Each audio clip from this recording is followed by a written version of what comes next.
ஒரு பேனில் 1 table spoon அளவுக்கு எண்ணெய் சேர்த்துட்டு 1/2 ஸ்பூன் அளவுக்கு கடுகு, தேவையான காரத்துக்கு ஏற்ப காஞ்ச மிளகாய், 1 கட்டு பூண்டு இந்த மாதிரி சின்ன சின்னதாக கட் பண்ணி சேர்த்துக்கலாம். நெக்ஸ்ட் இதெல்லாம் நல்லா பொரிஞ்சதும் 1 கப் அளவுக்கு சின்ன வெங்காயம் இதில் சேர்த்துக்கலாம். இந்த தக்காளி குழம்புக்கு சின்ன வெங்காயம் சேர்த்தா தாங்க நல்லாயிருக்கும். அதனால் சின்ன வெங்காயம் இதில் சேர்த்துக்கலாம். வெங்காயம் நல்லா வணங்கினதும் கொஞ்சமாக இந்த டைமில் கறிவேப்பிலை சேர்த்துக்கலாம். நெக்ஸ்ட்டு இன்றைக்கி 1 கப்பு வெங்காயம் நான் எடுத்திருக்கேன். அதுக்கு 5 தக்காளி சரியாக இருக்கும். இப்போது தக்காளி நல்லா போட்டுட்டு கொஞ்ச நேரம் நாம் நல்லா வணக்கிக்கலாம். இது நல்லா வணங்கிறதுக்கு தேவையான அளவுக்கு உப்பு சேர்த்துக்கலாம். இந்த டைமில்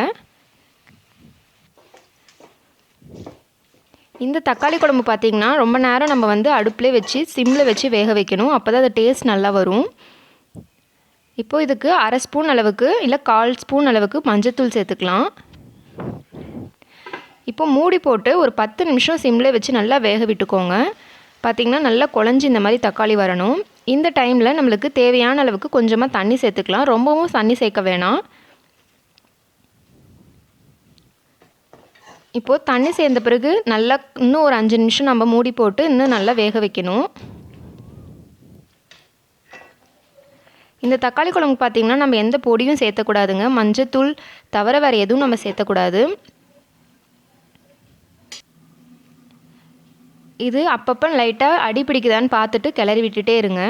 இது நல்லா கொதி வந்த பிறகு அது தக்காளி தோல்லாம் பார்த்திங்கன்னா நல்லா சுருங்கி வந்திருக்கும்.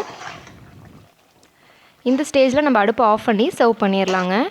இந்த தக்காளி குழம்பு பார்த்திங்கன்னா நம்ம இட்லி, தோசை, சப்பாத்தி எல்லாத்துக்குமே சாதத்தோட எல்லாத்துக்குமே சாப்பிட்டிங்கன்னா ரொம்ப டேஸ்ட்டாக இருக்கும். கண்டிப்பாக இந்த தக்காளி குழம்பை ட்ரை செஞ்சுட்டு எப்படி இருக்குன்னு எனக்கு கமெண்ட் பண்ணுங்கள். அப்படியே என்னுடைய சேனலில் உங்களுக்கு ஒரு ஃபுட் ரெசிபிஸ் எல்லாம் பிடிச்சிருக்கு அப்படின்னா கண்டிப்பாக சப்ஸ்கிரைப் பண்ணி நோட்டிஃபிகேஷனை ஆன் பண்ணி வச்சுக்கோங்க.